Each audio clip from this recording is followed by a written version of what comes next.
Passei por uma cidade que não estava no meu GPS. Agora não consigo sair. Trabalho no mesmo emprego há 6 anos e não faltei um único dia. Nenhum. Quando meu chefe me disse para tirar 2 semanas de folga antes que eu entrasse em colapso total, não discuti. Eu já tinha sido um babaca com todos os meus colegas no último mês. Fiz as malas naquela noite. Joguei-as no banco de trás do carro e saí antes do amanhecer. Eu não tirava férias de verdade desde a faculdade. O plano era simples: dirigir por alguns estados, visitar meus pais, espairecer e me lembrar de que a vida existia além das luzes fluorescentes e das notificações da caixa de entrada. As primeiras horas foram exatamente como eu esperava. O céu estava num tom de cinza desbotado que suavizava tudo. O mundo cheirava a grama molhada.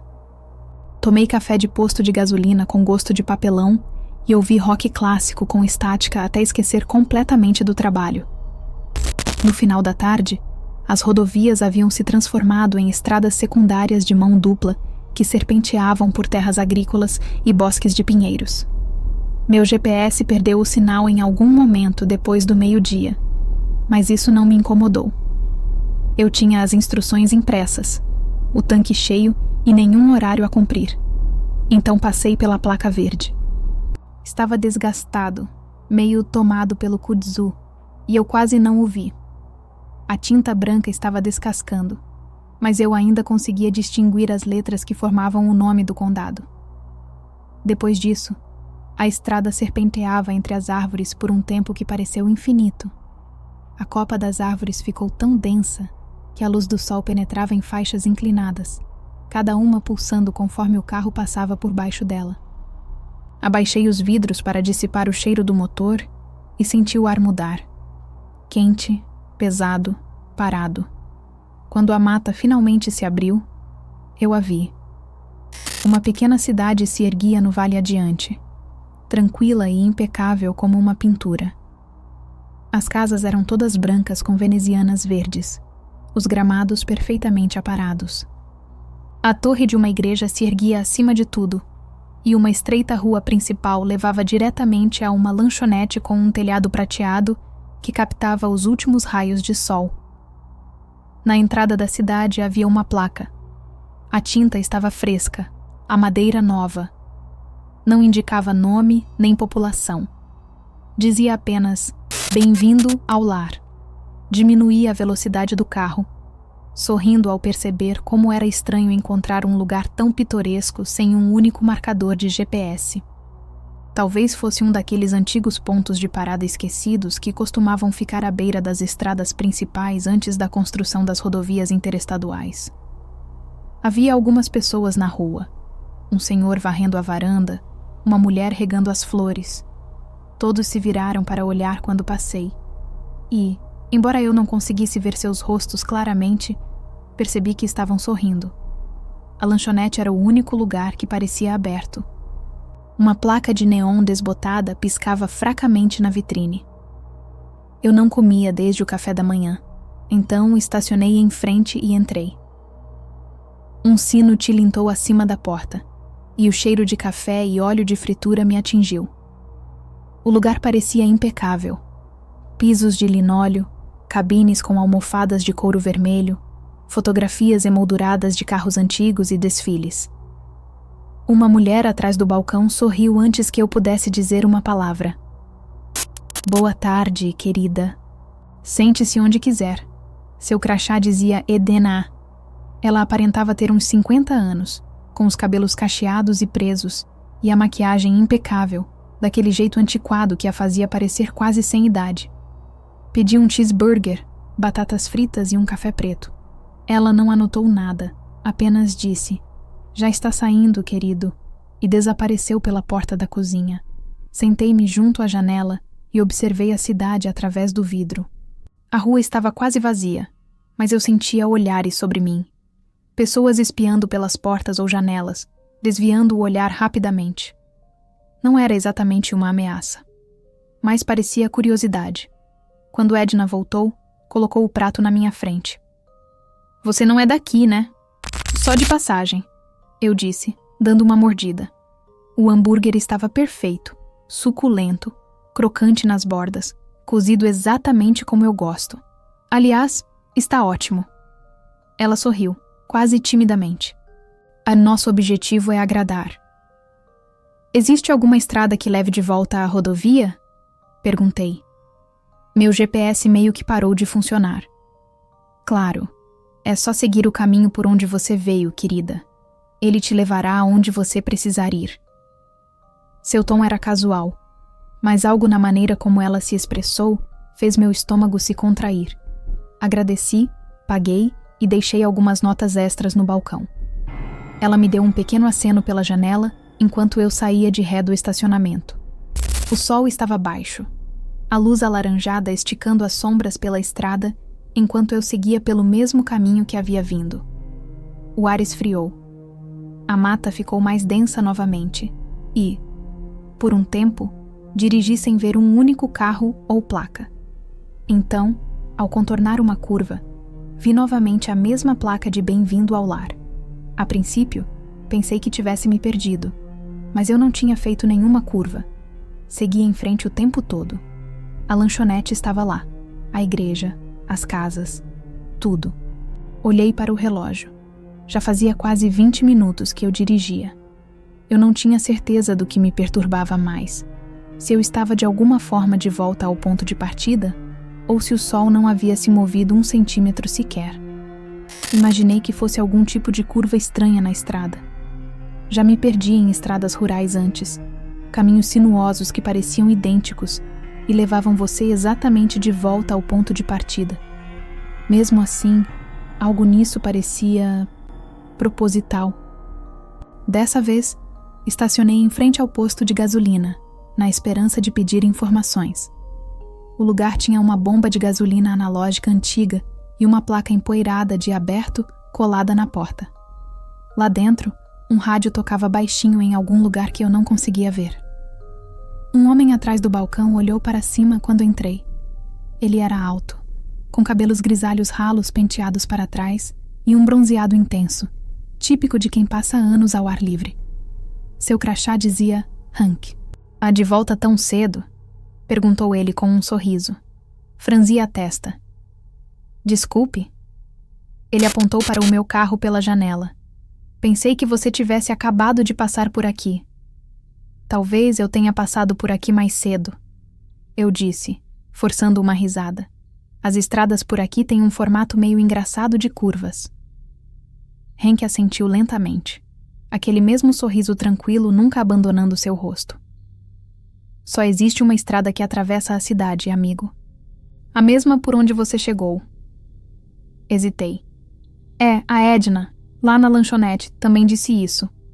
Ele deu uma risadinha. "Então Edna continua tão esperta como sempre. Comprei uma garrafa de água só para ter uma desculpa para ficar ali parada." O ar dentro da estação estava pesado, como uma umidade que não ia embora. Quando saí, a rua parecia mais vazia do que antes. Não tinha reparado antes, mas nenhuma das casas tinha carro na garagem. Nenhuma. As árvores além dos limites da cidade balançavam levemente, embora não houvesse vento. Decidi tentar mais uma vez. Dessa vez, contei cada curva, cada ponto de referência, cada marco quilométrico. Cheguei até a jogar um guardanapo amassado pela janela enquanto dirigia, na esperança de vê-lo novamente se, por algum motivo, eu voltasse. A floresta ficou mais densa, a estrada mais estreita, e eu juraria que vi movimento entre as árvores. Um lampejo branco, como se alguém estivesse caminhando paralelamente ao carro. Após 15 minutos, a mata começou a rarear. Senti um alívio enorme. Então o asfalto ficou reto e o telhado prateado da lanchonete brilhou ao longe. A placa de "Bem-vindo de volta" continuava no mesmo lugar. O guardanapo havia sumido. Quando passei de carro em frente à lanchonete, Edna estava do lado de fora, enxugando as mãos em um pano. Ela acenou como se não me visse há anos. "Já voltou, querida?" Não respondi à pergunta dela. Continuei dirigindo pela cidade até chegar ao outro lado, então reduzi a velocidade até parar. Fiquei ali sentado com o motor em marcha lenta, tentando pensar. Se a estrada que saía da cidade me trazia de volta, talvez a que ia na direção oposta fizesse o mesmo. Tinha que haver outra rota. alguma estrada de terra ou escondida. Um caminho sem sinalização. Dirigi sem rumo pela próxima meia hora. Todas as ruas terminavam em becos sem saída ou cercas. Cada curva me levava de volta à rua principal. Quando finalmente parei, o marcador de combustível estava abaixo da metade. O pensamento surgiu devagar, mas de forma nítida. Eu poderia ficar sem gasolina antes de resolver isso. Entrei no estacionamento da lanchonete e fiquei sentado lá. Edna me observou pela janela por um longo tempo antes de sair. Você está bem, querida? Parece um pouco perdida. É, eu disse, massageando as têmporas. Acho que me perdi em algum lugar. Qualquer caminho que eu tente me traz de volta para cá. Edna assentiu lentamente. Bem, essas estradas fazem isso se você não prestar muita atenção. Algumas delas levam a lugares inesperados. Isso não fazia nenhum sentido. Há algum mapa que eu possa pegar emprestado? Ou talvez alguém que possa me indicar a rodovia interestadual? Claro, disse ela. Fale com o xerife. O escritório dele fica bem em frente à igreja. Ela sorriu novamente. Gentilmente demais, calma demais. E voltou para dentro antes que eu pudesse perguntar qualquer outra coisa. O gabinete do xerife era um prédio térreo de tijolos com um mastro de bandeira na frente. A bandeira tremulava frouxamente no ar parado. Lá dentro, as paredes estavam cobertas de fotos antigas em preto e branco.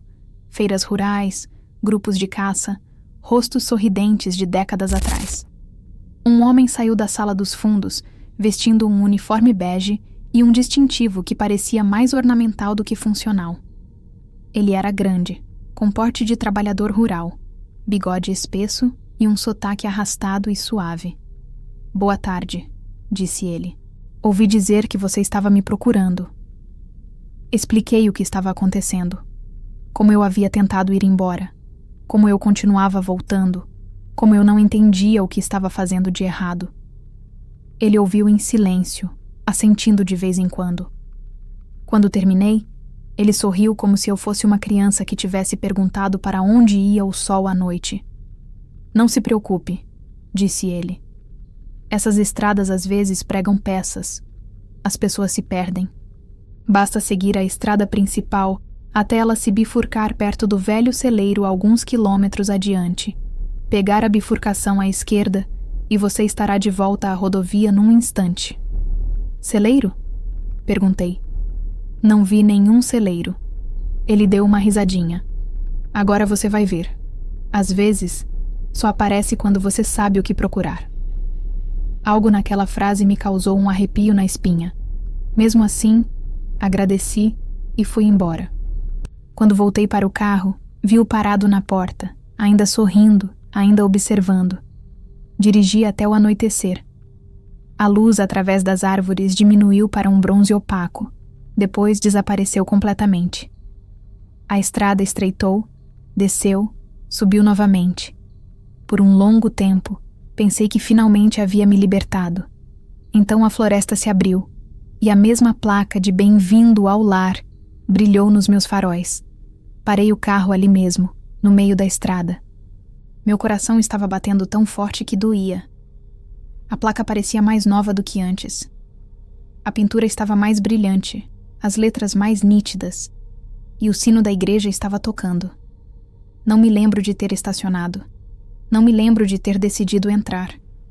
Só me lembro de estar parado na rua quando o sinal tocou e a cidade voltou a ficar em silêncio. As luzes da lanchonete estavam apagadas. O posto de gasolina estava escuro, mas as portas da igreja estavam abertas, projetando um brilho pálido sobre a grama. Lá dentro, velas enfeitavam as paredes. O ar cheirava a cera e poeira. Não havia ninguém, nenhum som, exceto o dos meus sapatos no chão de madeira. Na frente da capela havia um pequeno pódio de madeira e, atrás dele, uma pintura. Jesus de pé com os braços abertos, mas o rosto não era o dele. Os olhos eram negros, a boca estava errada, esticada de um jeito que me fez recuar sem querer. Virei-me e fui embora. Quando saí, o céu havia mudado. Não era exatamente noite, mas também não era amanhecer. As nuvens pareciam congeladas no meio de uma rotação, e tudo tinha aquele tom cinza suave, como uma fotografia antiga. Decidi procurar um lugar para dormir e tentar novamente pela manhã. A placa da lanchonete piscou fracamente quando passei. O motel era pequeno, uma única fileira de quartos com portas verdes. O recepcionista atrás da mesa olhou para cima quando entrei. "Você é o novo hóspede", disse ele, sem nem perguntar meu nome. "Não temos recebido muitos rostos novos ultimamente." Seu sorriso era igual ao de todos os outros. Caloroso, forçado, excessivamente educado. "Quanto custa uma noite?" "Não se preocupe com isso", disse ele. "Você pode acertar as contas quando for embora." O jeito como ele disse isso me deixou com a garganta seca. O quarto era limpo, mas antiquado. Telefone de disco, colcha florida, uma daquelas TVs antigas que demoravam 1 minuto para ligar. Quando liguei, só apareceu estática, mas por baixo da estática, eu juraria que ouvi vozes sussurrando. Não palavras, apenas sons. Eu desliguei. Em algum momento, devo ter adormecido. Quando acordei, a luz do sol entrava pelas cortinas. Por um breve e delicioso segundo, pensei que tudo tivesse sido um sonho. Então saí.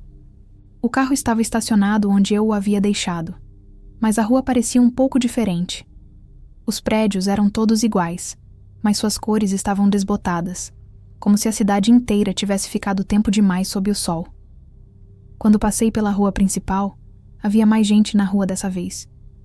Um homem cortando a grama. 2 crianças andando de bicicleta. Todos acenaram alegremente quando passei. Acenei de volta, e então paralisei. As crianças eram as mesmas que eu tinha visto na foto na delegacia.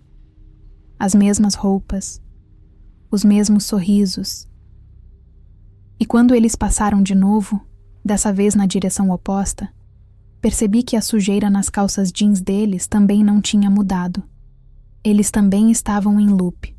Parei em frente à lanchonete. Embora não tivesse planejado, minhas mãos simplesmente me guiaram. Edna estava lá novamente, limpando uma mesa perto da janela. Ela ergueu os olhos, sorriu e murmurou algo que eu não conseguia ouvir. Entrei. "Bom dia, querida", disse ela animadamente. "Café?" Minha voz saiu rouca.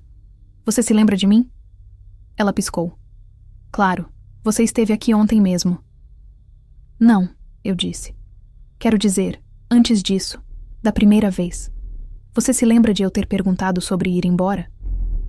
Sua expressão não mudou, mas algo em seus olhos cintilou, apenas por um segundo. "E por que você iria querer ir embora?"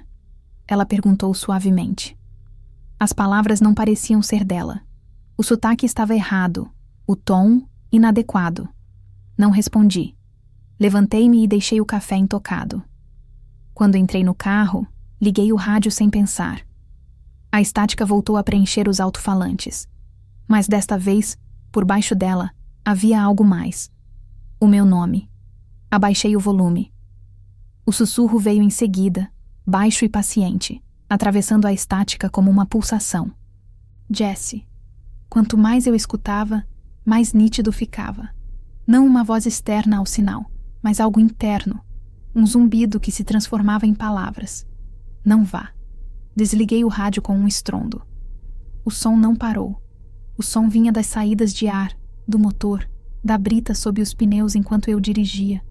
Cada canto da cidade parecia ecoar aquele mesmo murmúrio fraco, como se a voz não estivesse no rádio, estava no próprio lugar. Tentei sair mais uma vez naquela noite.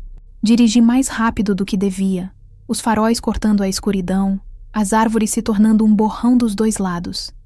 Minhas mãos tremiam tanto que eu mal conseguia manter o carro na linha reta. Ao contornar a última curva, a placa de "Bem-vindo ao lar" reapareceu. Só que agora, as letras estavam borradas. A madeira estilhaçada, como se algo a tivesse arranhado. Uma figura estava de pé ao lado. Era o xerife. Seu chapéu havia sumido. Seu rosto estava pálido sob os faróis altos. Ele levantou a mão e apontou para trás de mim. Quando olhei pelo retrovisor, vi as luzes da lanchonete acesas novamente. Edna estava parada na porta. Eu parei de tentar ir embora. Não sei há quanto tempo estou aqui. O sol nasce e se põe, mas não consigo dizer se é real. As pessoas ainda acenam, ainda sorriem, mas acho que estão apenas fazendo o que sempre fizeram, como se estivessem presas em um ciclo sem fim. Cada vez que converso com alguém, parece que essa pessoa me conhece um pouco melhor. No primeiro dia, Edna me chamou de querida. Ontem, ela me chamou de Jessie. Há um único lugar na cidade que ainda tem sinal, bem aqui, atrás da igreja, se eu inclinar o telefone e não me mexer. Estou tentando postar isso há horas. Se alguém ler isto, se alguém souber que lugar é este, por favor, me diga. Acho que a cidade está se lembrando de mim agora. Quando passo em frente a vitrines, vejo meu reflexo sorrir antes de mim. Quando estou dirigindo, o rádio fica repetindo a mensagem "casa" várias vezes, não importa em qual estação eu sintonize. E esta noite, quando olhei novamente para a pintura da igreja, não era mais Jesus. Fui eu. Estou cansado. Gastei metade do tanque dirigindo em círculos. E o ar tem um cheiro doce e apodrecido ao mesmo tempo. Se este vídeo for carregado, saiba que eu tentei. Juro que tentei. Vou ficar aqui sentada até tudo acabar. Acho que ninguém nunca sai dessa cidade de verdade. Nem mesmo se você estiver apenas de passagem.